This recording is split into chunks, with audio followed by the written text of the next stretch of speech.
About as great of a weekend as we did over here at the Slammer Bros podcast. I am Jack Slammer. With me, as always, is the man of the hour, pro wrestling aficionado, and just overall badass motherfucker, Mr. Steve Slammer. Steve, how are you doing today?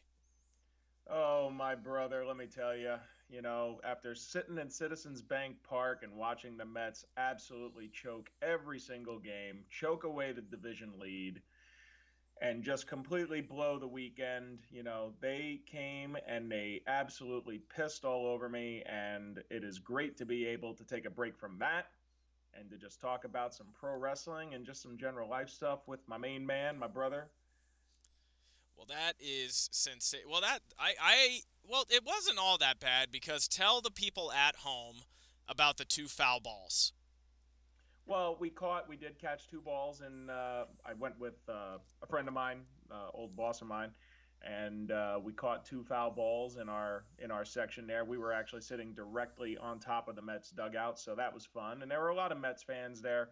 Unfortunately, though, the team decided not to show up. Sadly, and that's just how it goes sometimes. There's still a little bit of season left, but now I'm beginning to mentally prepare myself for fantasy football and regular football season. But before that, we do have SummerSlam coming up and the continuation of watching all the fantastic professional wrestling, this fascinating next couple of weeks of professional wrestling between the build up to SummerSlam and what's going on in AEW. It's just going to be a very interesting time. No, it's definitely an interesting time. You got WWE, you got AEW with some big signings. You also have GCW, which is on both of their heels now that Nick Gage got that bit of airtime, and also something else. A couple other exciting things happened to me. Number one, because I live in the state of California and lockdowns are inevitable, I installed a full blown gym in my garage this weekend. Full blown. I'm talking barbell, Olympic weights. We actually went to one of those tractor places and bought the floor mats. Um, Oh, that's fantastic. so yeah, so it looks like Mm. a pro quality gym in my garage right now. Just waiting on my leg extension, leg curl attachment to come. But my gym is going to be the envy of all in-home gyms on my neighborhood, at least. Well, a professional such as yourself does require a professional setup. So I'm glad to hear that you've invested in the professional rig so that way, if your state does, lock everything down, at least you'll be able to keep getting your pump on as we get ready. One of our long-term goals, as we've talked about on the cast before, the February show in beautiful Las Vegas. Las Vegas is becoming our second home, our home away from home. Well, Las Vegas is basically what I refer to as what's left of America. Um, so essentially, it's kind of how I feel like the country should be, where it's like, hey, you're an adult, you literally can do whatever you want there, but if you mess up, the consequences are very dire if you mess with the Nevada state legal system. So basically, just have fun, but keep it within the confines of the rules. If you like gambling, gamble, but don't put your freaking kid's college fund on the table unless unless you're in the middle of a heater. If you got three hands in a row, a fourth one is inevitable. Am I right, Steve? Oh, absolutely. I mean, when you're on the rush, you got to keep riding it. I mean, you don't get off the rapids when they're getting faster. Exactly, 157%. And that Um, is especially true when you've got a fantastic table. And I know that you and I have both experienced that simultaneously when you've got that badass table of people and the banter's going on and the drinks are flowing and the money's kind of coming and going, but at least you're getting some entertainment value in addition to doing a little bit of gambling. oh, that's 100. That's 175% true. Because here's the thing, like when you go to Vegas and you go onto the table, you know for a fact that in the back of your mind, you're like, all right, I'm putting money on the table that I'm probably going to lose. But really, what you want to do is you want to find a really good $5, $10 a hand table and some really cool people around. Because I remember after our bodybuilding show, we played blackjack for 3 hours. We won a little bit of money, but I remember the people who kept losing were having such a fun time hanging out with us that they just kept buying in because they were like, "I'm just having fun here." Um, and I think that's awesome when you have a good time, knowing you just pissed away some good money. Well, it was a low limit table, so hopefully they didn't lose too much money. But I will tell you, this is why I tend to play poker more than blackjack, because at a poker table, you get the same level of banter, and I don't necessarily have to spend 5, 10, 15, $25 every hand. Yeah, that's true. I mean, well, there is. So basically, with poker, because you're like basically next to pro level, you do have the highs, the lows, and then there's the ante to play, right? So do you play the ante if you have the blinds, or when does that occur? Well, it depends. Certain tournaments will have antes that kick in at certain levels, and now there's a lot of tournaments that do what they call the big blind ante, which just speeds up the game. And all that means is that when you're in the big blind, you're basically paying two big blinds at the same time and covering the ante for the entire table. So it gives the big blind a little bit of extra motivation to stay in the hand, and typically the big blind's going to probably get pretty decent pot odds anyway. But yeah, every hand is different. Every situation's different. But typical rules of poker is if you're getting good odds to get your money in on the table, and you got a good drawing hand at the very least, then typically I'm getting my chips in there and getting in the action, because I like to see a lot of flops. I like to play a lot of hands. I like to be in the midst of all the action. See, personally, my favorite part, and I only played that one tournament with you, but I will say I was not the first person eliminated from the table. My favorite moment is when you really fucking got a guy and you really got him, and I just like blankly stare at him because I can feel the sweat just starting to trickle down, whether he's guessing whether I'm bluffing or not. And one dude tried to say I was bullshitting him when I actually had four kings on the table, so I took him completely out of the game. But what beat me that table was there was this quiet lady who kept losing a lot but kept winning just enough to stay in the game, and she caught me with a freaking straight flush. So I think I had like ace queen or ace queen full house. I'm like, no one's fucking beating this hand. No one is beating this hand because I had three aces, two queens. I was like, I'm gonna run the rack on these people. Nope, straight flush, knocked my ass right off the table, took all my money, and then she wound up winning that side. And then I believe you faced her before you got eliminated at the final table, right?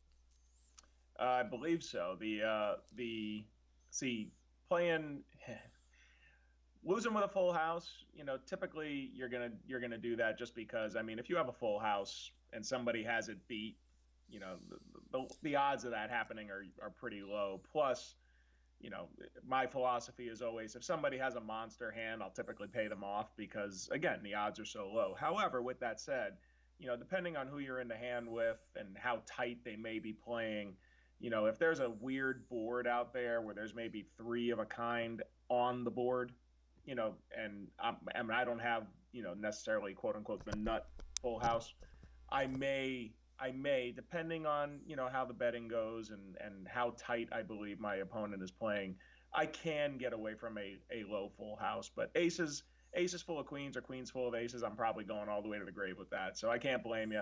I was just thinking that the guy who was sweating was probably sweating your completely badass Macho Man Randy Savage sunglasses that you were playing with, which I was super jealous of because I only had my classic, tinted shades that I was playing with.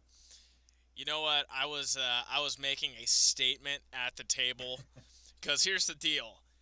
I always tell people this: if you don't know what you're doing, either don't do it or look like you know what you're doing, or try Fake your it best. until you make it. Fake either don't play or pretend you're like a fucking World Series champion just there for a couple of pickup games. Like you gotta, it's one or the other. So I was just like, all right, what's really gonna get these people? And then when I pulled the shades down just to give somebody the 1,000 yard stare as they were making like a big choice, that's when it's like, oh, I got this motherfucker. But anyways, all right. Before we get into the pro wrestling portion, the bodybuilding community lost an IFBB pro today. His name was John Meadows. He went by the Mountain Dog on YouTube. Helped out a ton of people, gave great information for people who were both enhanced and unenhanced, and he left us at a very young age. I want to say he was barely past the age of 50. Last year, he was dealing with some health issues because of the virus. And a lot of bodybuilders, especially the enhanced ones, are noticing that the Rona is causing blood clots and things of that nature. So what I would encourage everybody is please get that vaccine, stay safe out there, and to the family of John Meadows, rest in peace.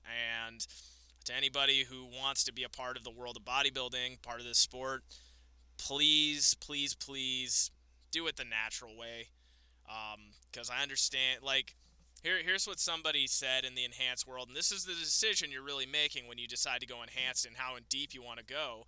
A quote that I heard somebody say was, "We're leaving 10 years of memories behind just so that, not just for, but so that we could have a platform that we wouldn't have gotten otherwise." So, what I would ask is 50 to 100,000 extra Instagram followers really worth 10 years of your life that you're not going to get with people? So I take it on myself as somebody who trains athletes and people to tell you, do it the natural way. Don't get enhanced. And if you do decide to get enhanced, HRT under the guidance of a doctor if you need it. That's all I'm going to say.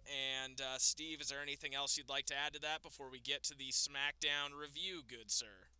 Well, I'll just echo what you said, and certainly our condolences go out to his family, Mr. Meadows, John Meadows.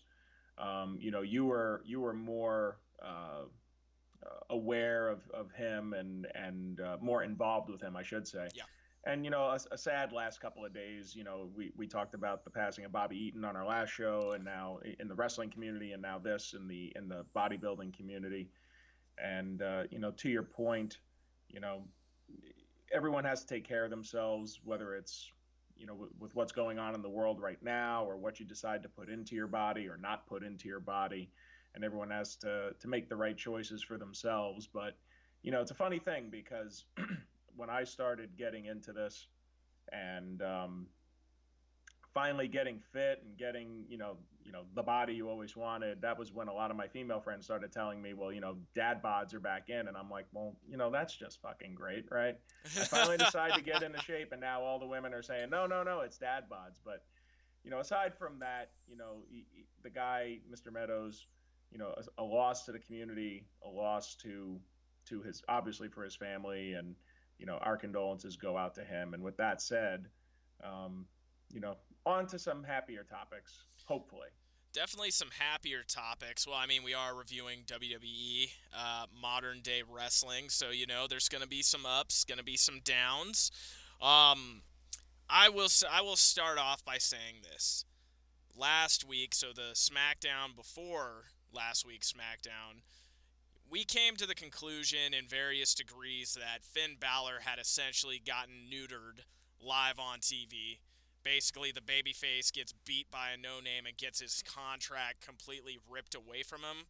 And I felt that both testicles got removed, at least from Mr. Finn Balor's character. I am a fan. This past Thursday, without giving too much away, I felt like he got one of his balls back. Like, I felt like maybe he didn't get them both, but god damn it, he fucking reached into the office, grabbed out one of his freaking severed testicles, and inserted it back into his body. He had some great spots, some great moments. Reigns continue every week. Reigns just becomes a better heel. Like, that's a guy who's actually developed. He knows he can talk now, and then he's also managed by one of the greatest talkers in the history of pro wrestling. So I will say that arc with what they got going, I was thinking, well, damn, how are they going to get me back? How are they going to win me back here? And there it was, plain as day, right in front of us. Before we dive too deep, Steve, what were your initial thoughts? Well, listen, Roman Reigns continues to be the best thing on either show when it comes to WWE television, and I think we might be able to make the argument that he's the best thing in professional wrestling right now. I mean, the character, the bloodline, the way he's being positioned. Did you know that this weekend Mr. Roman Reigns has passed over 600 days since the last time he was pinned in a ring? No, I did not know that. Yeah. So, he continues to be built up, but Mr. Finn Balor is mad as hell, and he is not going to take it anymore, not even if it means that he has to stand up to one Mr. John Cena. But we'll get into that as we get into later in the show. But I will tell you, they pulled me back in, and now I have some questions surrounding the main event of SummerSlam, what comes between SummerSlam and Survivor Series, and what's going on with the Roman Reigns arc, the Finn Balor arc, and believe it or not, I have some thoughts on a potential John Cena arc as well. But we'll get there. We most certainly will get there. So the show opens up with another promo between Bianca Belair, Sasha Banks, um, Zelina Vega. and Selena Vega. All three talents. Um, and what I kind of like what they're doing here with the booking style is you have wrestlers trying to do their own matchmaking out there, but now they have two co-general managers who are like, no, you don't do the booking, we do the booking. And I kind of like this decision, right? Because say if you and this almost adds to a little degree of realism to it, in my opinion, because if you were to think about it, you and I, if we were in the UFC, we couldn't just say, hey, I want to fight him. He wants to fight me. Dana, we're going to take some of your screen time, your air time, your pay per view time, and we're just going to go out there and fight. Just go ahead and sanction that. I like the idea now that they're like, no, there's contracts, there's things we have to put into play, there's certain, at least there's a degree of realism there, at least how they're handling certain things. Um, so Bianca Belair comes out after Sasha Banks just starts ripping on her. Then Sasha Banks acts like a really good heel as soon as Bianca gets to the ring. She goes to the outside commentators table and they set a match for SummerSlam. It's not the best mic work I've ever heard, but it's serving a purpose. Then Selena Vega comes out like, what the hell? I've been here this whole time. You can't just come here and take what's mine, which is a title shot. So then Bianca Belair, with perfect confidence, essentially says, hey, I'm going to beat her at SummerSlam, but I'm going to beat you tonight. So a total babyface move, not doing something stupid like Hangman Page putting himself in a stupid scenario that he can't control. It's basically saying, hey, main event for SummerSlam. Here's a one-on-one match with you, one-on-one match with you. I perceive myself as the best in the world. I'm going to win both matches, so I'm going to whoop your ass tonight, and I'm going to whoop your ass 2 Sundays from now. So, ultimately, I didn't think it was the best mic work. I think Sasha probably cuts the best promo of the three, but the segment for me did what it needed to do, and I believe that at least the characters all have clear motivation and paths that they're taking based on where they need to go. Steve, what'd you feel about the opening segment? Yeah, I mean, the crowd continues to be behind Bianca Belair. I continue to not be able to buy in. For me, there's something missing, but Sasha Banks is always gold. And candidly, I think they're missing an opportunity here with Zelina Vega. I mean, she came back to the company, she had some momentum, but she much like we were talking about with the Nikki Cross situation over on Raw, Zelina Vega feels like the third wheel here. Just some filler for Bianca Belair before she gets the match with Sasha Banks, which then begs the question though, what happens after SummerSlam. But we'll get to that when we'll find out what happens after SummerSlam. But having Bianca Belair mow through potential challengers, it begs the question: are they leading towards a Sasha Banks women's championship win at SummerSlam, and then having them continue to battle, or at least some kind of drawn out program with Sasha Banks? I'm not sure. But yeah, I mean, the segment did what it needed to do. It gave Bianca Belair something to do. It gave Sasha Banks something to do, and continued the build to their SummerSlam match. So all in all, it did what it needed to do. I agree the mic works a little rough, and I think that's because they're. It sounds to me like they're reciting lines instead of just cutting a promo. And Sasha would be the pro of these three pros, which is why I think she comes across as the most believable here. But again, it did what it needed to do, and I was generally okay with the segment. Yep, same here. I don't even think we really even need to grade that one. I just feel like it was a Nah. thing that did what it needed to do, got my interest. Okay, My, moving. my my philosophy has been on the show that if the segment does what it needs to do, it's a C. It's an average. Yep, it did what it needed to do. It wasn't special, wasn't terrible. It moved the show along. C. Good to go. All right, so this next segment, it basically, I wouldn't say it pissed me off, but it just made me go, really, really. So am I living deja vu all over again? Because you and I always talk about 50-50 booking and how it makes it hard for anybody to stand out or get over. So next we have Jey Uso versus Dominic Mysterio. One of the things that I liked about this was Ray tells Dominic, Dom, why are you having a match with this guy now? We're gonna face him at SummerSlam. We got the momentum on our side. I agree with Ray's character in that moment, because part of me is like, okay, you have badass tag team over here, you've got badass tag team over there.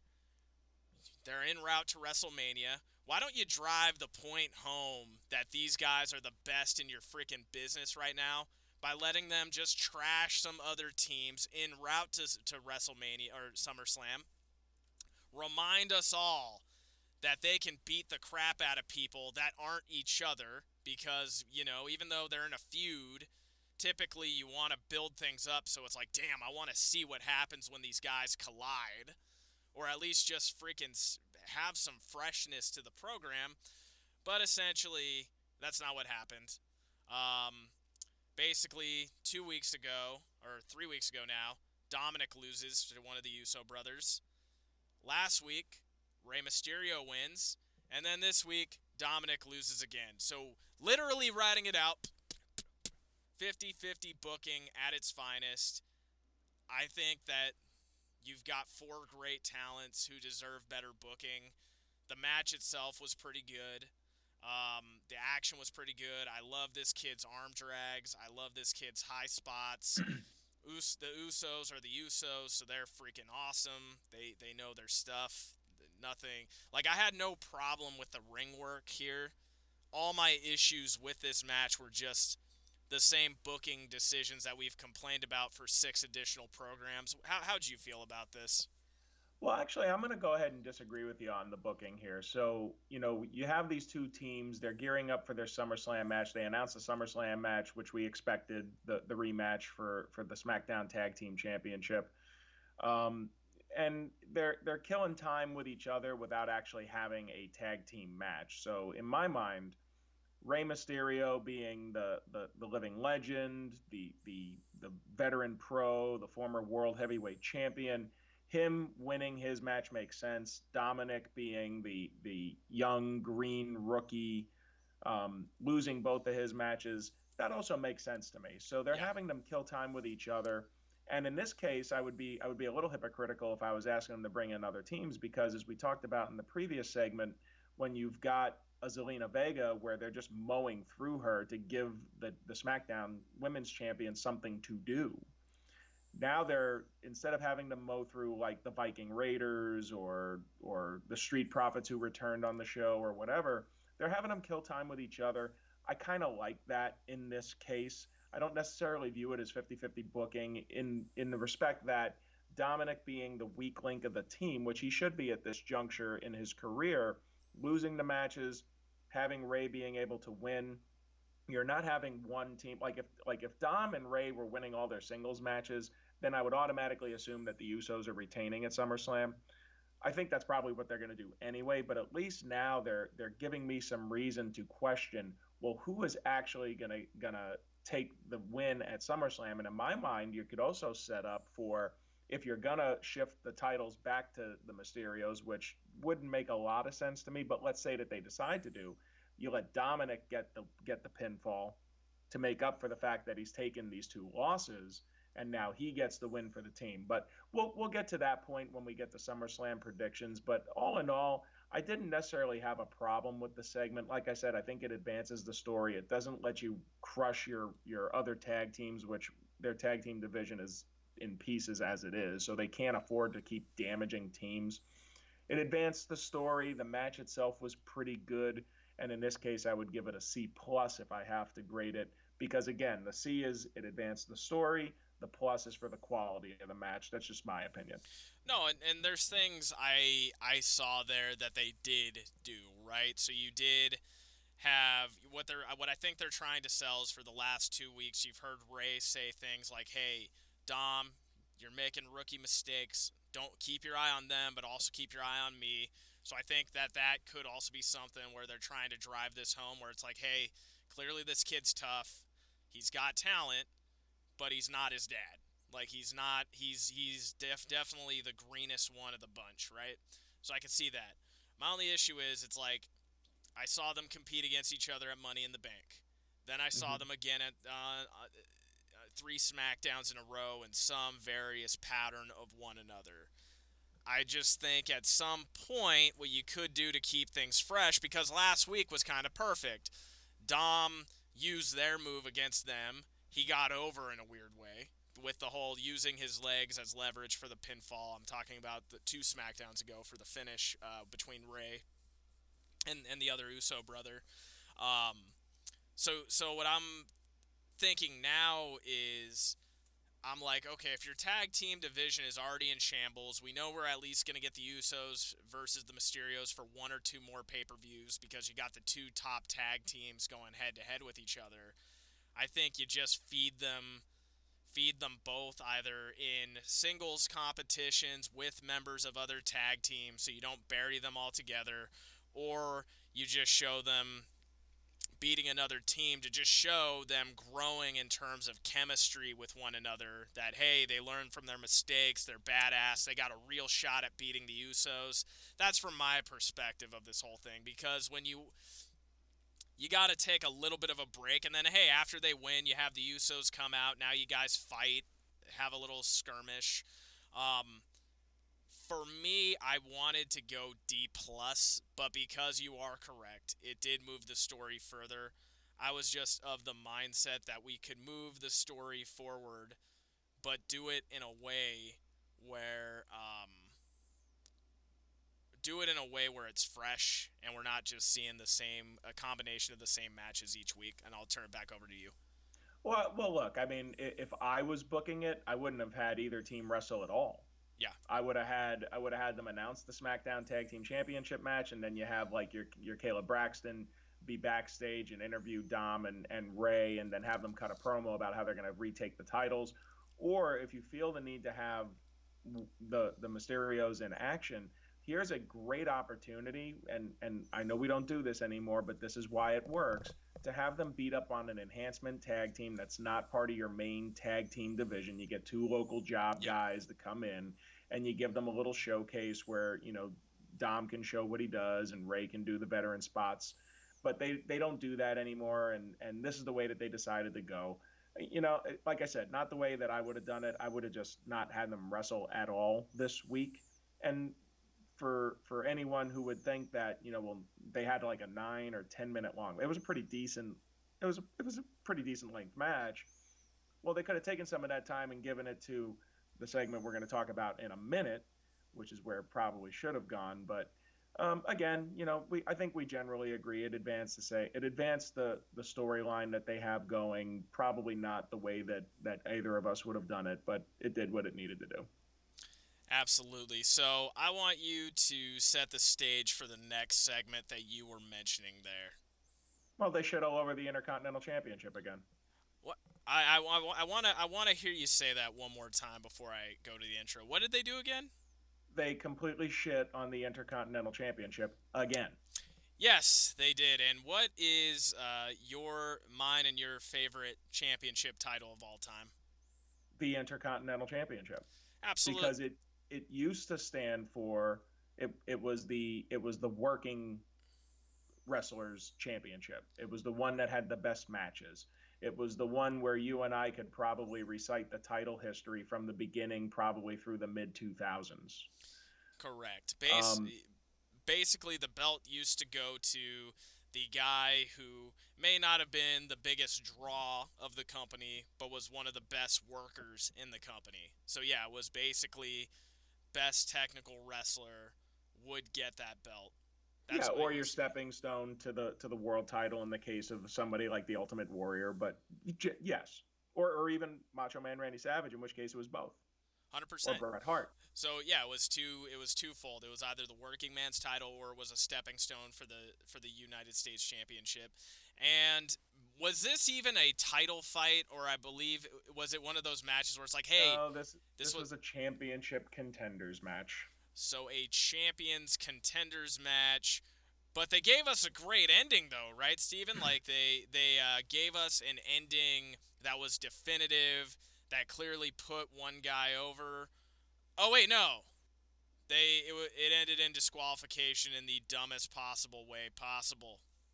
Well, it was awful. You get a cheap DQ finish, but that DQ finish came after what, in my opinion, was a particularly ugly sequence where Nakamura goes for the GTS, the go to sleep, the fireman's carry Yep. into the knee strike to the face. He hits him with the knee, but then he follows up and completely misses with a head kick. I mean, it looked like it went directly over his head. He goes to pin the commander Aziz, the former Dabakato, whatever his name was, then yanks him out of the ring, and then this fetish that they have with Nakamura's personal guitarist, where he gets up on the ring and he starts wailing the Nakamura theme on the guitar. I don't know what the hell they're doing here, other than the fact that in my opinion, they're clearly setting up Nakamura to take the Intercontinental title. But at this point, why do I care? The Intercontinental Championship, it's being booked like trash. It's being treated like trash. It's nothing more than a trinket right now. I hate it. I hated this segment. This was an F minus for me. Yep. I completely agree. The dude with I believe it's Rick Booges. That's what they call him. Rick Yeah, Boogs. Rick Boogs. Not my cup of tea with the guitar. I like Shinsuke. I just think he needs to get rid of this ass clown and go back to having quality matches again. I love Um, Nakamura. yep, I love Nakamura as well. Apollo Cruz is not a bad worker. I just don't see the fit with him and his new manager right now. It just doesn't work. The pairing doesn't do anything for me. It makes me think of the Dark Order on AEW, where it's like, hey, we got nothing for you and nothing for you. All right, let's just put you together and like put a title on you, right? Yeah, I mean, again, they haven't done anything with Apollo Crews since he took the Intercontinental Championship from Big E. That's who he won it from. Um, and he's just kind of spinning his wheels. It's like they assume that if they throw a belt on somebody, like all of a sudden they're going to be made, and there's no story around them. They tried to explain him going to be a Nigerian now and this Commander Aziz guy, but really they haven't followed up much on it. And the stuff that they've tried to do, just to me, it's like it's nonsense, and I don't care about any of it. They managed to take a wrestler that I like, Nakamura, my favorite championship, our favorite championship, and they've booked this segment. And by the way, Apollo Crews is a talented guy. I mean, for a guy his size, he's amazingly flexible and nimble. But man, they booked this in a way that makes me just not give two shits about this belt, this match, the people involved. Whether it's at SummerSlam or not at this point, I don't even really care. Plus, the belt itself looks like shit. It looks like a World Series ring that was kind of blown up and put on a. It's just awful.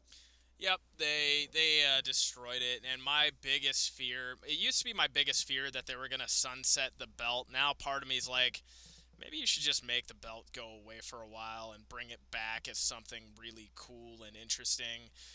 But here's what I will say about SmackDown so far. So yeah, I can't quite give this a gym class F, but I gotta give it an F. So you're going Yeah. F minus. I'm going F.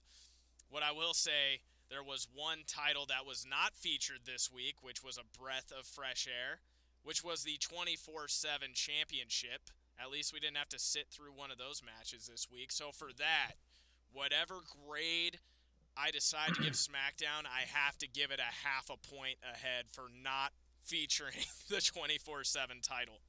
They have made me not care so much about the Intercontinental Championship that I would have rather have seen Reggie and the 24/7 title.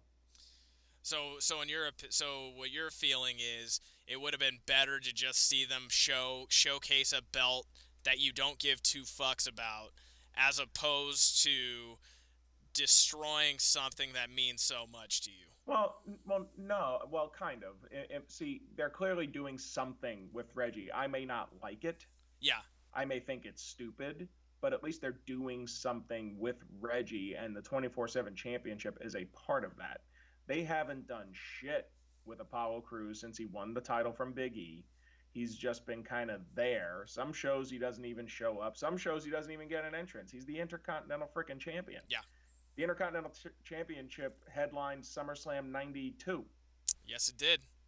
Yes it And did. here, I don't know. I mean, this feels like it's going to be a SmackDown championship match versus something that even appears at the SummerSlam card, and that's sad to me because it just it's awful. Yep, a once great, meaningful title belt is being treated like a fucking Cracker Jack toy.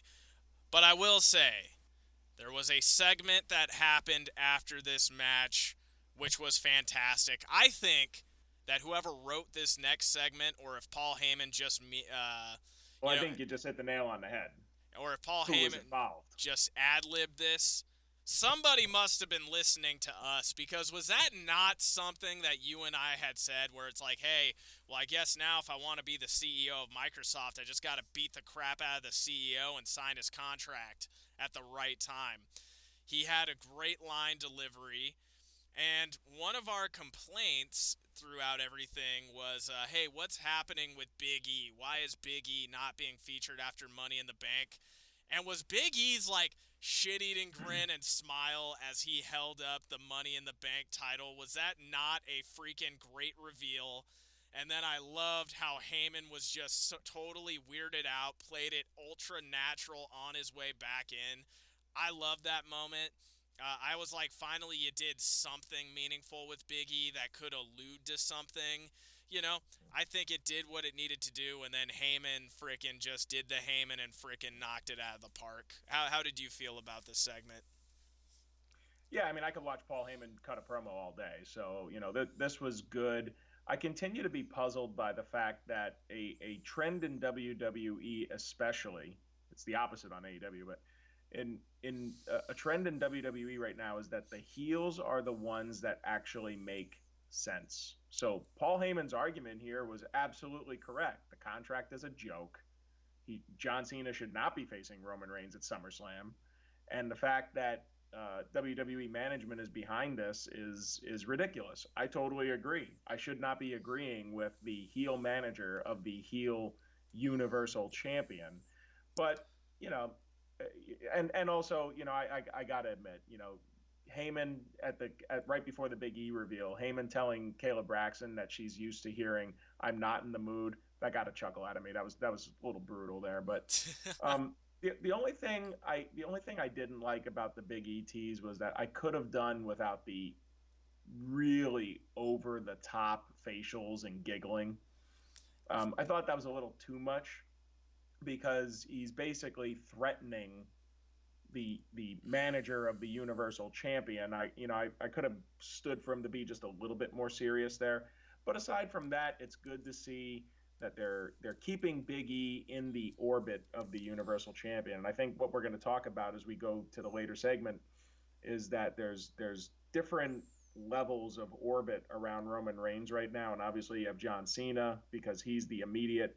You have Finn Balor in that next orbit, and they're keeping Big E. He's outside of those two levels, but he's in the orbit of the Universal Champion. That's exactly where you need him, because he does hold the contract. And then the last thing I'm going to say about this, though, babyfaces holding the Money in the Bank contract doesn't really work for me as a Yeah. general rule. It's a gimmick that's really conducive to heels that are going to take advantage of vulnerable babyface champions. And honestly, the best babyface Money in the Bank holders have really, challenged in advance. They've let it be known. The perfect example in my mind was Rob Van Dam challenging John Cena when he had it all the way back in '05 when they were Yep. doing the ECW One Night Stand show. But, like I said, the segment, to me, minor criticisms aside about the over the top facials, this was absolutely, and my other criticism about the fact that the heel manager should not be making sense, not that much sense from a logic and a legal perspective. But overall, I liked it. Like I said, I can listen to Paul Heyman all day. This was an A minus for me just because of the facials were a little too much. You know what's very interesting to me here is that, well, first off, just to answer it, the reason why those work for me is because that's on character for Biggie. Like, if another person did it, not so much, but that just seemed that those expressions seemed on brand for him. So real quick though, I don't disagree with that point. Are those the facials of the next Universal Champion? Probably not, no. Shouldn't be. Do either? Okay, let me follow up question. But continue. If Big E, let's say he cashes in and he wins it, do you honestly think they're gonna let him hold that belt any longer than one pay per view? Well, here's what I'm going to tell you about that. We just established on our last show that Roman Reigns has been the Universal Champion for almost a year, and we established on this show that he hasn't been pinned in 600 days. If they allow Big E to pin him and then they have Big E drop it back to him a pay per view later, every single person on that writing staff should be fucking fired. 100%. I mean, that would probably be the thing that would actually put Big Be- E over.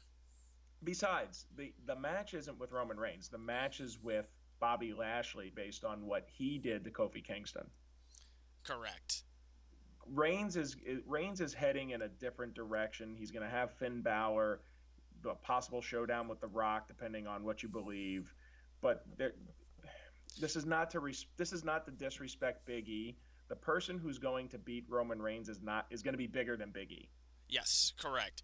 And I also think that it could be a misdirect where they could be like, hey, well, why isn't he going after Bobby Lashley to almost make us think that he's thinking Cena or Mm-hmm. not Cena, Reigns, and then he pulls the switcheroo and then he goes after Lashley. Well, and honestly, I'd rather see Lashley versus Big E than Roman Reigns versus Big E, if it was me. Yeah, no, I think it's going to be a great match. Plus, it makes sense what Lashley did to Kofi. That would actually be motivation for that match to happen more than the belt, more than the strap itself. And then that could provide extra motivation for the crowd. Cause you imagine how big that pop would be if Big E beat Bobby Lashley with the New Day looking on and cheering him on, and then the three guys are the band is back together again. Like, that would be huge, a huge pop. So I Yeah, agree with you absolutely. there. I mean, the crowd likes E. Um, I think he's been misused, and him having the contract is a boon for him. They just they just can't fuck it up. Okay, now historically speaking, it's always been the reverse of the problem that they have right now. Normally, they would have a lot of baby faces. The babyface champion would get the belt, and then they would have no freaking heels to work with them. That's what happened with Ultimate Warrior. That's what happened with Stone Cold Steve Austin in his first run. You'd have finally that baby face you wanted is finally champion. Oh wait, now we have nothing for them. Now it's like a reverse of that problem. Now it's like we have all these great heels, but there's no fucking baby face that's actually well enough developed to challenge a lot of these guys, or not enough of them. Well, we talked about that on the last show. I mean, that's poor booking, poor storylines, poor positioning, the 50-50 booking that we talked about. No one is allowed to rise above the fray or above the muck. And so that's why you have to bring back a Bill Goldberg, a John Cena to headline with your very dominant heel champions at the big pay-per-view. But you have a lower level that's starting to emerge from that. I think Finn Balor's obviously on that level. I think Big E could be on that level. He just the cartoony stuff I think needs to cut back if he's going to be taken as a serious threat to win a world championship. And then also on that level, but they're in their own deal, and we're going to get to that in a few minutes, is like your Edges and your Seth Rollinses. Um, but yeah, I mean, it's no one else has been elevated. And so when you're talking about a Big E, when you're talking about a Finn Balor, an Edge, a Seth Rollins, somebody who's on that next tier, but they haven't quite reached a John Cena type level, they have to be positioned appropriately. And we're going to be talking about that here over these next couple of segments. Absolutely. You know what? The next match, I'm not gonna lie. And I love Tamina. I think she's great. I saw the beginning of this match, and then I had dozed off for about like 15 minutes on my couch. It's not nothing to do with the work that they did. I was just dead tired trying to fight through and watch SmackDown. Could you talk about the Knox versus Tamina match? Did I miss anything glamorous? Did I miss a great match? Did I miss even a pretty good match? No, my attitude towards this is who cares, and it's not because of the people. See, I feel like as I think back to all my who cares reactions, it always tends to be towards like women's matches, and that's not because of the people that are involved. Tamina, she has her rough edges, but I actually kind of like her too. Tegan Knox, I can deal with or without. It doesn't really matter to me. There's what's going on here. So this is clearly setting up some type of women's tag team title match, but Natalia's had surgery, so I don't even know if she's going to be able to have a match anytime soon. The entire women's tag team division, and that's why it has to cross both shows, because there is no division. It's a mess. I don't know really what they're doing here. So this is an example in my mind of where the story and the positioning is doing a disservice to the talents involved. Because my attitude towards this when I saw this was, is I just want to fast forward through it, because it doesn't mean anything. It's not going anywhere. I did watch it. I thought it was okay, but again, Tamina's still a little rough around the edges. Yeah. But so for me, again, everything around these two women wrestling just gives me a I don't care attitude. So it's, if it leads to a women's tag team title match, great. But again, my attitude towards that is who cares? Because then what comes after that? I think this, it's just none of this works for me. So it's hard for me to, again, I sound like I'm coming down on the individuals involved. That is not the case at all. It's the booking around these people, the story, the scenario, the titles themselves, which again, they don't mean anything to me, because there really is no tag team division for the women. So that's all I have to say about this. In my mind, if I had to grade this, it would be a D, just because I'm not. I think it's heading towards a women's tag team title match. That's the only thing that's stopping it from being an F. But I don't. They haven't explained Natalia's injury. They haven't. I can see on her social media that she's in a cast or some type of boot, because she did have surgery. I just don't know what's going on here, and it felt like filler to me. Yeah, I remember before dozing off, there was like a really cool tank that came to Yeah. the ring. But other than that, that was it. And then I woke up just as Edge was walking to the ring for the next segment. This segment, of all things, got a little bit of controversy on social media because MJF from AEW was almost accusing Mr. Seth Rollins of plagiarism based off of the promo. basically, I think he felt that what Seth Rollins is doing felt eerily close to maybe some of the things that he's doing. I don't know. I feel like cliche heels are cliche heels, and cliche heels do some cliche heel stuff. But that being said, I do like Rollins and I do like MJF of AEW. I like both those guys. But yeah, in this segment, we find there were some good jabs by Edge here. There were some good jabs from both sides, and then basically Edge said, "You can't do the job, and you'll never be anything but a poor man's version of me." I thought that was pretty good. What'd you think of this segment? What were some spots on it that drove home for you, or was it hit or miss?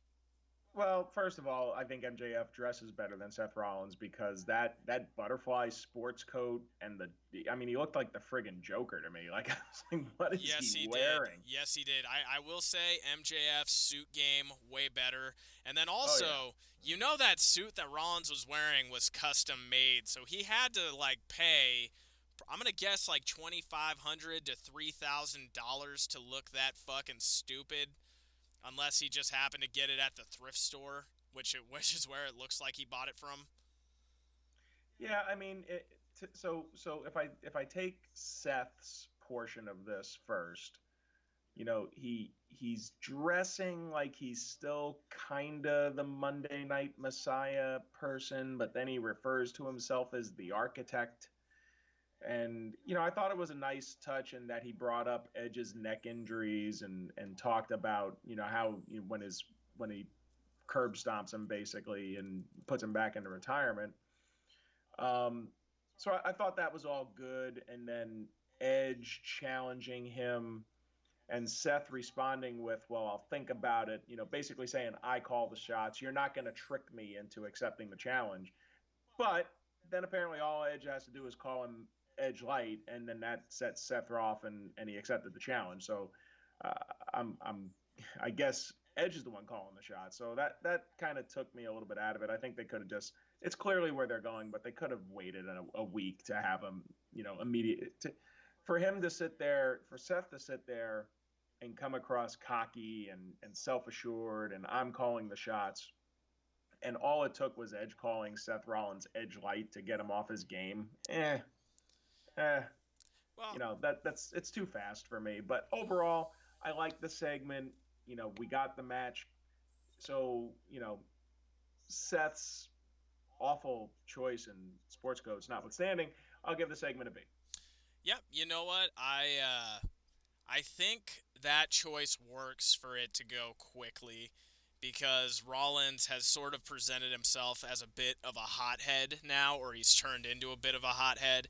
And clearly, what they've done a great job with this, with the current heat, is the fact that it is very well established that Edge, or that Seth Rollins feels like Edge cut in front of him and cut in line ahead of him. And now you go into you're just a poor version of Edge. Beautiful, brought it out of him. I'm gonna go A minus. Boy, poor Seth Rollins between Edge stealing his title match and everyone asking where his wife is. It's a bad time to be Seth It Rollins. is definitely a bad time to be Seth.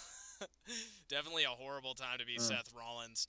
Mm, mm, mm, All mm, mm. right, this next match, I am going to admit that as soon as the Well, Hank, intros came in, the Street Profits versus the Dirty Dogs.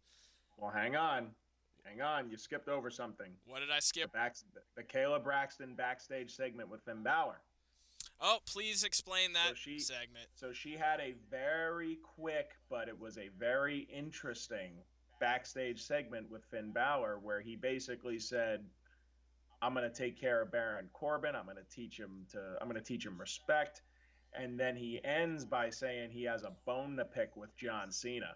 And I thought that was so when you talked about him getting one of his balls back at the beginning of this episode, in my mind, if he did not address the John Cena piece, he was never gonna get anything back. The fact that he immediately, like, my concern was is they were gonna get to Finn Balor versus Baron Corbin at SummerSlam. Thank God that's not happening Yeah, because as we're gonna find out later, that was quick and decisive, and that's it. Yeah, They're not going back to that. we ain't going With back. that said, though, him calling out John Cena, very interesting. So, you know, that was an important piece because it actually sets up what happens later during the Finn Balor Baron Corbin match. But we'll get to the Street Profits and the Dirty Dogs.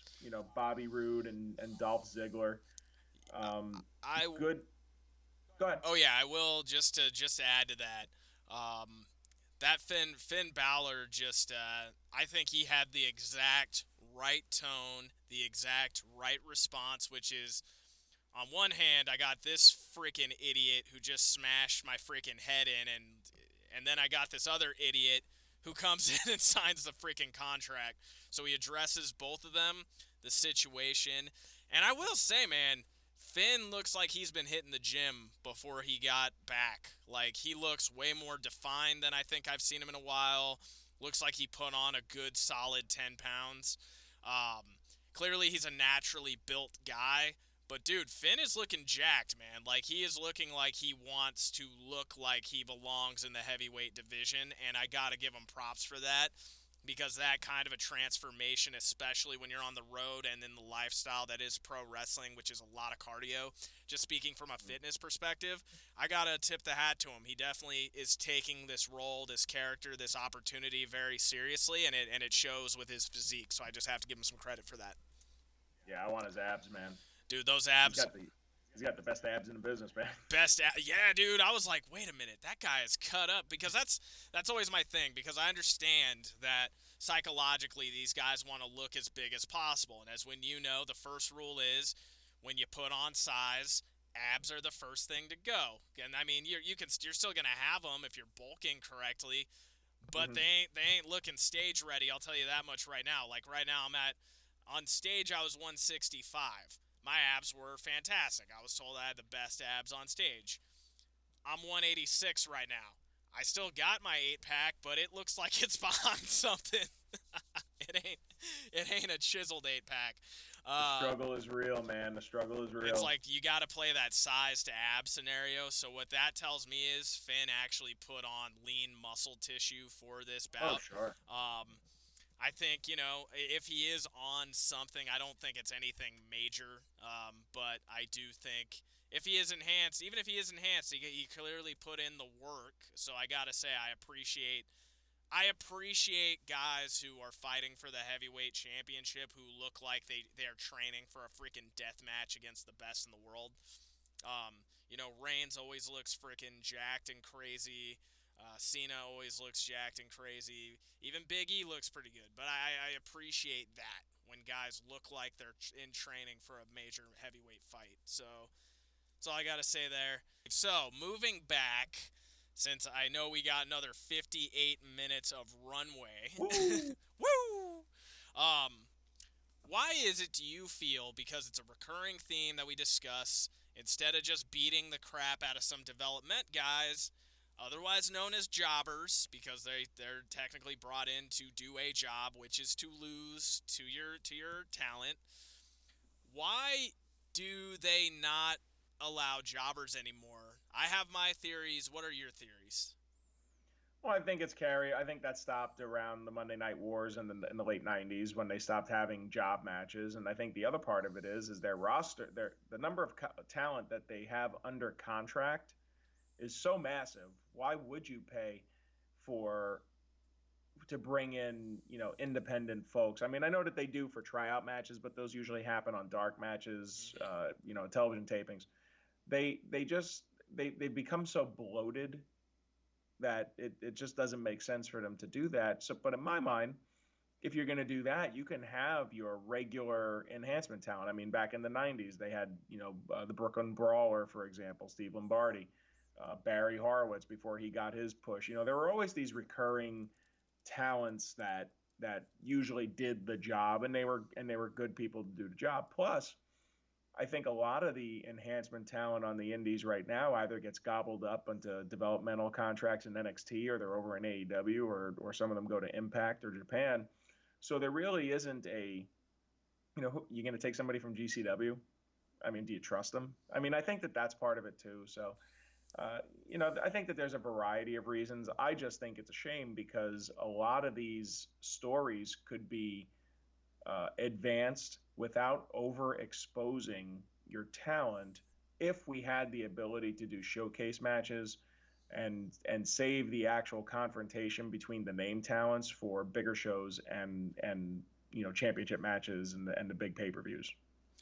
Yeah, you basically hit the nail on the head. That's exactly what I think it is. I just think it's a dollar and cents thing, especially now when you have a Nick Khan type guy in the back. But this has been happening for a long time to your extent, to your point. It's like, hey, if I've got all these guys I'm paying for this week who are just freaking collecting money to go get a suntan, why would I bring in a job guy for that when I can just bring in one of these guys I'm paying a couple grand a week to freaking come in and lose, right? Yeah, I think there's a thought behind you can't have a show filled with that. Like back in the day, Monday Night Raw was, Razor Ramon versus Job Guy, interview segment, Shawn Michaels versus Job Guy, interview segment, main event between two guys who you actually recognized. You can't do a whole show like that. And I think the concern is that if you have talent like that, you might lose a quarter hour rating or something like that. But I think that there's a role for that to play in protecting your talent, again, not overexposing them. We should not, for example, we should not see Dominic Mysterio and Rey Mysterio and the two Usos wrestling each other week after week after week as they go from title match to title match, whether it's in singles or tag team matches, because we're seeing it. So if I saw, like, I would have been great to see Ray and Dominic, beat up on a local, quote unquote heel tag team, have a little showcase match, or just not wrestle at all. But I think that that's really the big problem, and I think that's why again you have this problem with your talent just being overexposed, which is crazy considering the number of talent that they have under contract right now, recent releases notwithstanding. Yep, completely understand, completely agree with you there. Now, next match on the list. We're actually almost done with our SmackDown review. We are getting way, way faster at this because you can't have a review that's longer than the show itself, right? So I think we're doing pretty good here. Next up on the list, Bianca Belair and Selena Vega. Why don't you talk us through this match? Did it meet or exceed the bar? Did it add to the story at all? Or was it just high level filler? C. It did what it needed to do. It gave Bianca Belair something to do. It's for whatever reason Bianca Belair just does not click with me. Sasha Banks absolutely clicks with me. I'm a Zelina Vega fan, but I think they've lost an opportunity with her since she came back. Under a WWE contract. This match did what it needed to do. Gave Bianca something to do. Advanced the storyline to the title match at SummerSlam. The action itself was fine, but I didn't feel it was anything special. And anything involving that long hair of Bianca Belair, I don't know. I know a lot of people like it. She clearly gets good reactions from the crowd. It's definitely me, not her. But with that said, it was fine. It was what it was. It was a C to me. Yeah, that's my thing with Bianca Belair. Also, I think she's a great talent. I think she probably hits with me a little bit better than she hits with you, even though I'm not somebody who thinks she's spectacular, but I do think she's pretty good. She wears the title well.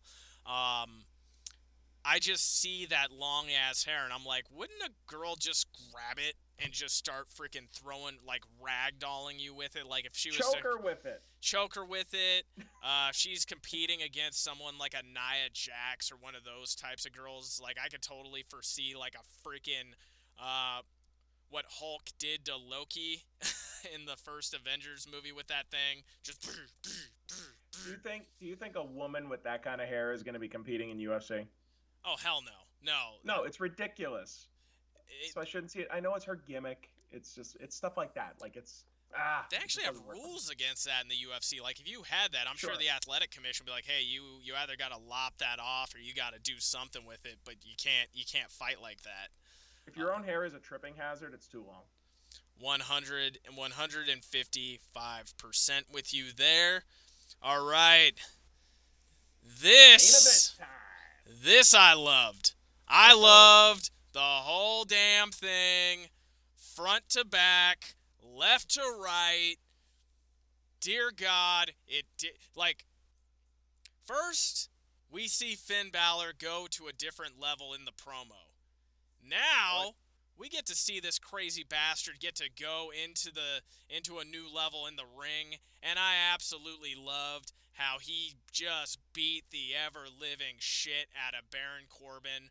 Baron Corbin gets some offense but nothing meaningful, kicks the ever loving shit out of him, and then we'll go into the next segment, but goddamn, this is where he grabbed his freaking ball back. He had both testicles removed. This week he got one of them back, and if they play this right next week, I think they can get it back. And I think if they play this storyline just right, not only will he be the third wheel in that triple threat match, not only will he be the mosquito. Anytime the person who's off in a triple threat match, by the way, folks, I call them the mosquito. The person Hmm. who's like just there to ruin some spots, to break some pins, get in a little offense, but you know they're not going to win. If they play this right, he is a viable threat to both guys, both Reigns and Cena. Finn Balor versus Baron Corbin, for me as the viewer, I know it may have had some missteps, it may not have been perfect, but goddamn, with what it needed to do for Finn Balor, when we asked that question, how is he gonna come back from this? Well, son of a bitch, they did it. Match was great. Finn went next level. Fucking beat Baron's ass like he was a freaking job guy. This is my first A plus. I give it an A plus. What do you think, Steve? Yeah, so I'm going to tell you right now. Um, this was easily the highlight of the show.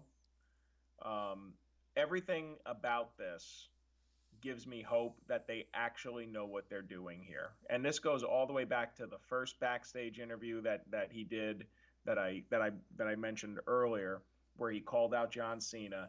He came out. The question is he viable? He's in the orbit of Roman Reigns now. Is he viable? And everything about this segment, from the moment he came out until the very end, this was an A plus plus for me. They they first of all, they didn't waste his time by feeding him Baron Corbin at SummerSlam. No one wanted to see that. They got that out of the way because they're definitely not going there now. He killed him in about 2.5 minutes. That's exactly what he needed to do. Then he immediately grabs the mic. Hey, if this had happened to me 3 years ago, I would have smiled, but that Finn Balor's dead. I want Cena. I want my title match. Fuck yeah, baby. Yep. That's what I want, Yep. right? So then Roman Reigns comes out, and now it's like, okay, business is picking up, right? Yep. And Roman does the, hey, I was trying to give you an opportunity, but keep my name out of your mouth. Balor shoves him out of the ring. He's calling him back. Now the Usos jump him, but he doesn't get steamrolled right away. He Yep. actually gets the upper hand on both of the Usos. Reigns comes back to the ring. He's starting to get the upper hands on Reigns, and then at that point the numbers game catches up to him. He didn't get punked out by the bloodline. He was fighting back, and eventually the numbers again just got to him. You end the show with Reigns holding the title over his head. No John Cena anywhere, and that's the title match supposedly at SummerSlam, but we'll get to that in a minute. Everything about this was perfect to keep Balor where he needs to be. Everything about it's amazing. He ends the segment on his back with Reigns on top of him holding up the belt, and Balor is elevated. He's Yep. above the fray right now, so he is a viable contender. What they do from here, we shall see. But everything about this was absolutely perfect. The perfect way to end the show, and the perfect way to leave some mystery as we still have 2 weeks to go until SummerSlam. We still What is going to happen? A plus plus, perfect, perfect, perfect. perfect. Yeah, because we still don't know. We assume it's going to be a number one. We assume it's going to be a triple threat match, but that hasn't been named yet. Um, Well, this gives me actually. I could see them going four ways here. so we have You options. know, It's not do predictable.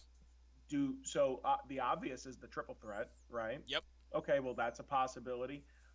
The other possibility is that they're setting up Finn Balor to be the Romans, you know, main challenger coming out of SummerSlam. Possible.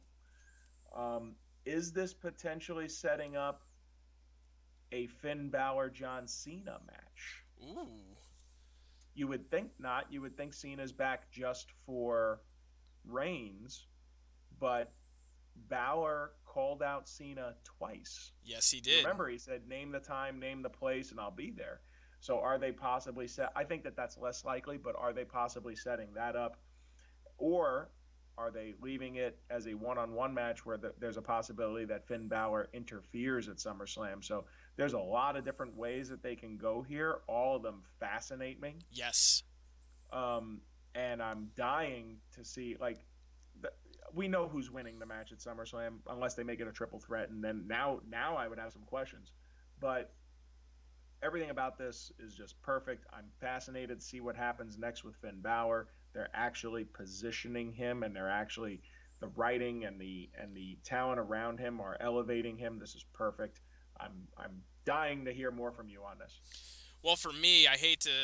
I am the fitness guy, folks, so I'm sorry, but I'm looking at screenshots of him standing next to Reigns, and clearly Reigns is a big boy, significantly bigger than Finn, but Finn looks like he belongs in there with Reigns. So the thing is, you don't have to be as big as the top dog. You have to look like you're a threat to the top dog. And Finn, perfect. Whoever his trainer is, you're doing the right thing. You're doing the right things.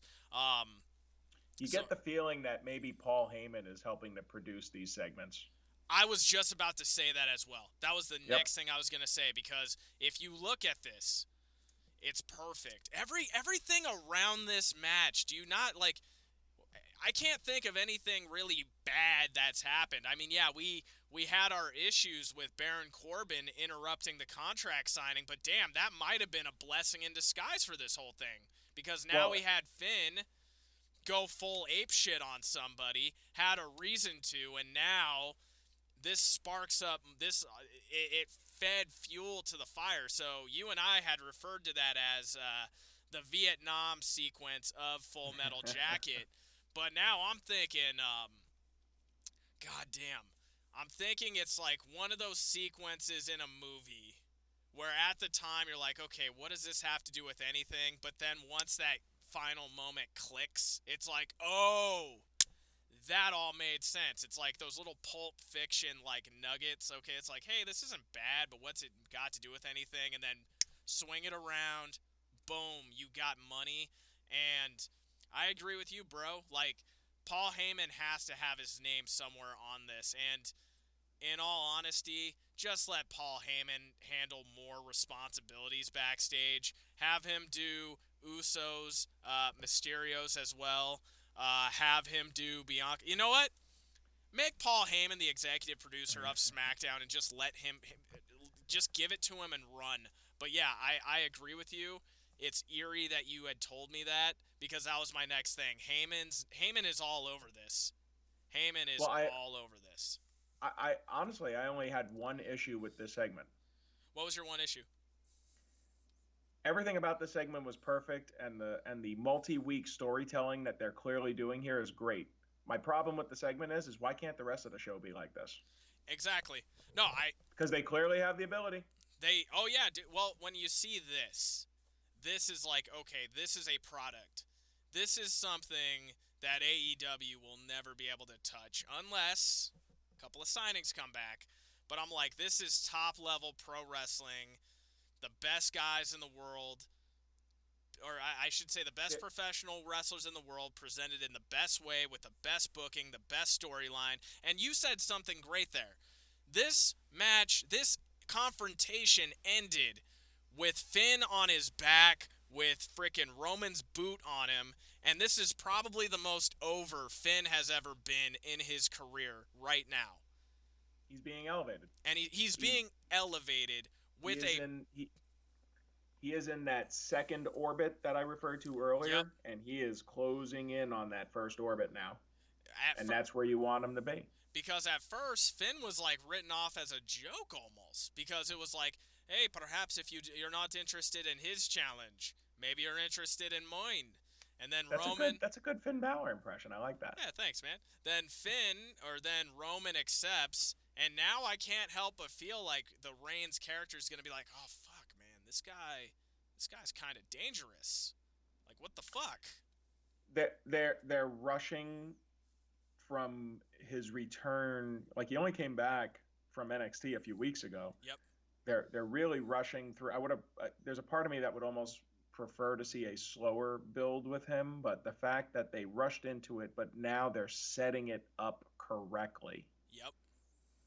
Now I can see scenarios where Balor takes the title I can at too. some point. So, but there's more dominoes have to fall. They're not there. They're not even close to that yet. But a lot can happen in the WWE, and a lot can happen in the next 2 weeks that may make me feel differently depending on what they're setting up for SummerSlam, how Finn Balor is involved. But I think next Friday's SmackDown is going to be huge. A Friday the 13th SmackDown. Ooh, could they bring back the demon? Well, Oh, Well, again, he did say, "Hey, the old Finn Balor's dead," so I don't know. It's so open right now. And that's what excites me. I know I know what's happening between Reigns and Cena. Cena is not winning at SummerSlam. The inclusion of Balor around all of this, I'm intrigued. I want to see more. 100%. So, Steve, with everything we had mentioned, the good segments, the bad segments, the shit that I fell asleep to, what would you rate this week's SmackDown? Well, I mean, let me just do a stream of consciousness here. If we talk about the pros of the show, continuing the build to SummerSlam, that's good. Paul Heyman and Roman Reigns are friggin' gold. Roman Reigns is the best in the business right now. I Yep. don't care what's going on Raw. I don't care what's going on in NXT, and I don't care what's going on in AEW. There is no one on the level of Roman Reigns right now. Seth Rollins and Edge continuing their build. The crowd loves them. Some Bianca Belair. Big E is still in that orbit. They're keeping him in there. And Finn Balor was amazing. So all positives.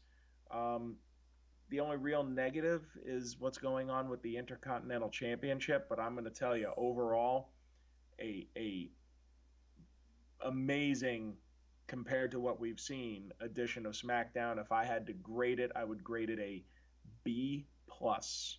B plus. All right. Well, by my own rules, I was going to give it a B minus, but I said that since there was no Reggie, I'd have to bump it up. So I'm in full agreement with you. It's a B plus for me as well.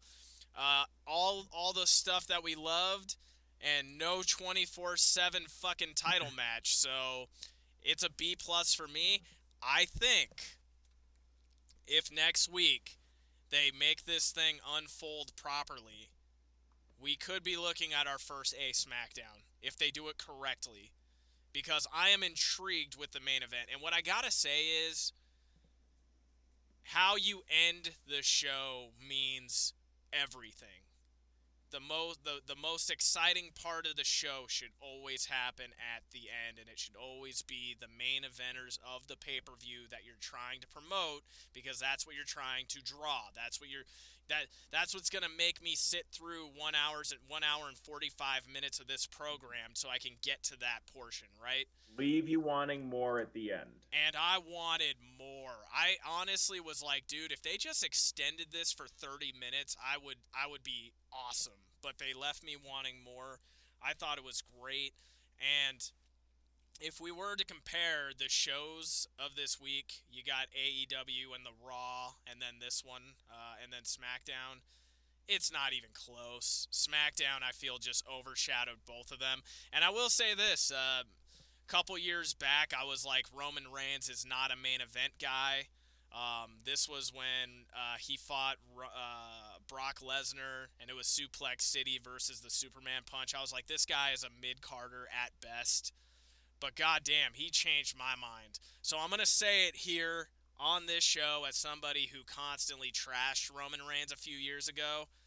Roman Reigns is the fucking king of the professional wrestling business at this point in time. He is the best in the world, and to your point, it ain't even fucking close. Well, and think about, you go back to Dynamite, a dominant main event between Malachi Black and Cody Rhodes where Black dominated and left Cody laying. Yep. And here on SmackDown, you have a, a even more dominant showing from Finn Balor over Baron Corbin, which is exactly what it should have been. Corbin should not be competitive with Balor right now. And you leave Balor laying in the ring. In both cases, I'm dying to see what the follow up is. And that's what you have to do. You have to create some intrigue and not have it be so predictable. Strong shows, though, all week. Raw was a better show than the previous Raw. Dynamite was better than the previous Dynamite on the strength of the main event. And this episode of SmackDown, I think from top to bottom, from start to finish, minus the stuff that's going on with the IC title and the women's tag team title match, very strong. I thought it was a excellent week from the shows of professional wrestling, and yeah, just great stuff. Great stuff all around, and I think it's time to bring this show home because I feel like this has been our best show thus far. Well, Speaking of hey, strong programs, well, hey, before we get to that point, real quick, I wanted to do two things. And the first is to let you know, because on a previous episode of this podcast, you had played a game of uh, fuck, marry, or kill. yes, And one of the questions, I believe, was AEW hiring a a wrestling person, right, yep, to oversee the booking or to help out with the stories. Currently, on the Warner Brothers website, because they are the parent company, Warner Media, yep. they are hiring for a director of scripted development and programming for AEW.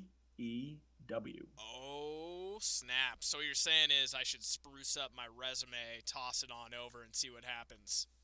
Yeah, and actually, for their essentials, experience at the executive level in the television industry, particular focus on professional wrestling. Well, I am eliminated then, but that means that a lot of people are going to be eliminated from that job, so Fascinating job posting, it though, is a. about what could possibly be coming down the pike with our friends over on All Elite Wrestling.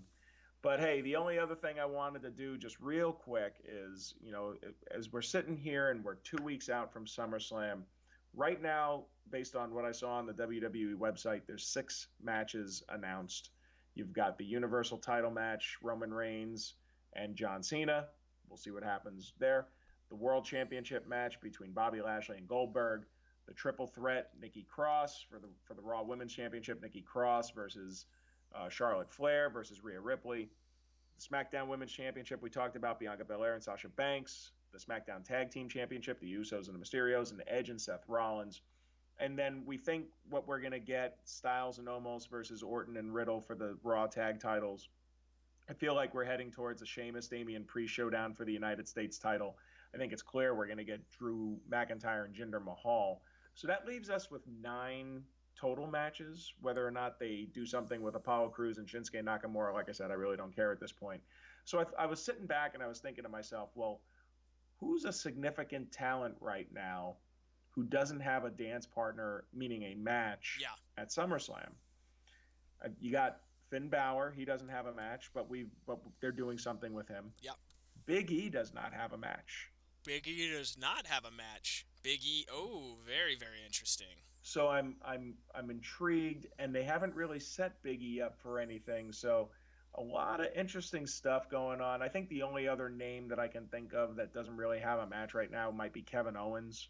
Yeah. But they're really, I'm not sure what they're doing with him right now. I think they're kind of shuffling some story with him, but I think our SummerSlam card is almost set at this point.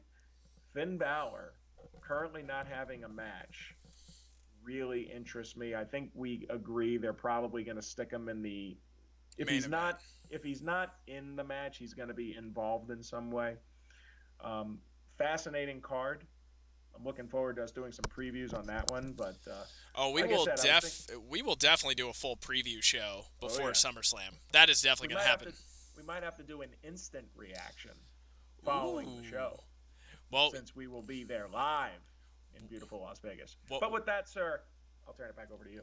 Well, here is what's going to happen since our TikTok page is picking up traction at a pretty fast rate. So, what we're actually going to do is at the end, before and after every match, we're going to give our predictions and our immediate reactions on our TikTok page. Mm. So, that is what's going to happen there.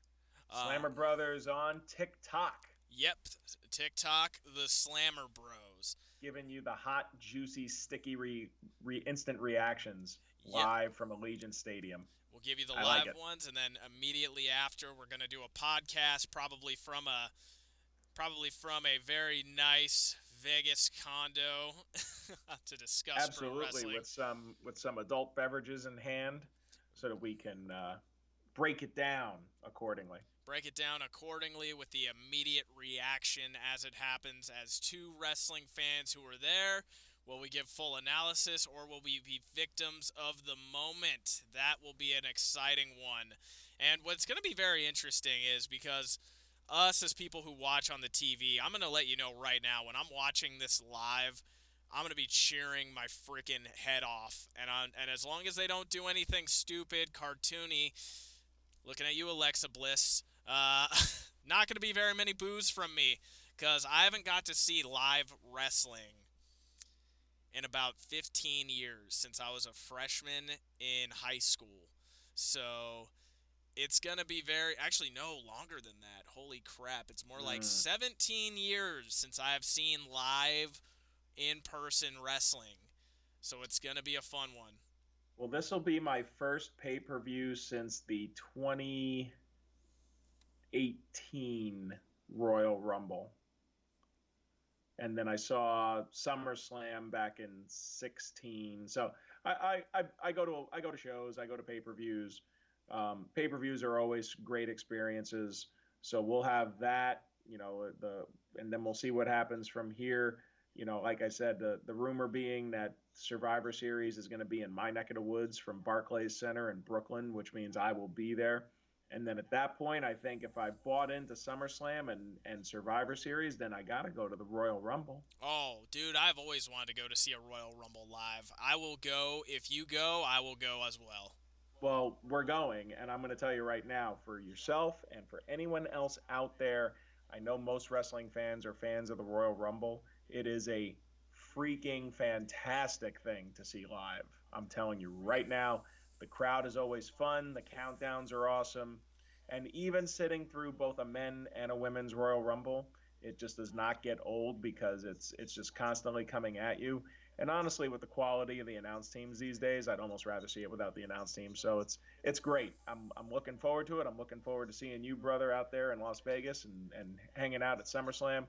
And then we'll talk about what's upcoming with respect to the big pay-per-view offerings from the World Wrestling Entertainment Group and what the involvement of the Slammer Brothers are going to be with as we get ready for the long journey here to WrestleMania season. It's definitely going to be interesting. That is for sure. But if the people at home, well, I mean, before we get to that part, people are going to miss us between podcasts because we only give them 3 a week. So when they can't hear you on Twitch, Steven, where can they find you on social media? Well, if I'm glad you said social media because I was about to say crying outside of Citizens Bank Park, but where they can find me on the social media is on the Instagram, Steve_Slammer. That's Steve_Slammer on the Instagram. And that is where they can find me, brother. Tell them where they can find you and all of the fantastic offerings of Jack Slammer Fitness. Well, if you want to hire me as your fitness coach, you can hire me at jackslammer.com. Mention that you listen to this podcast, and I will give you a discount. Not going to name what the discount is, but for the first 3 months, you will get a discount. I'm just letting you know I listen to the podcast, so does that discount apply? No. No, I'm kidding. Keep going. Keep I going. had to Keep give that going. awkward silence. And then Yeah. you can find me on Instagram at Jack_Slammer Fitness. I'm on TikTok at OJackSlammer. You could follow us if you want to see this live on twitch.tv/the Slammer Bros. Watch these videos and the replays live in their entirety on YouTube. Look up the Slammer Bros. And then we are available on every single major podcasting network: Apple, Google, Amazon. We're going to be on Spotify pretty soon here. We are literally everywhere you want to go. Just Google the Slammer Bros podcast. You will see us there in its entirety. But until next time, thank you so much for tuning in, and we will see you on Tuesday as we review 3 fucking hours of WWE Raw. Don't miss it. See you soon.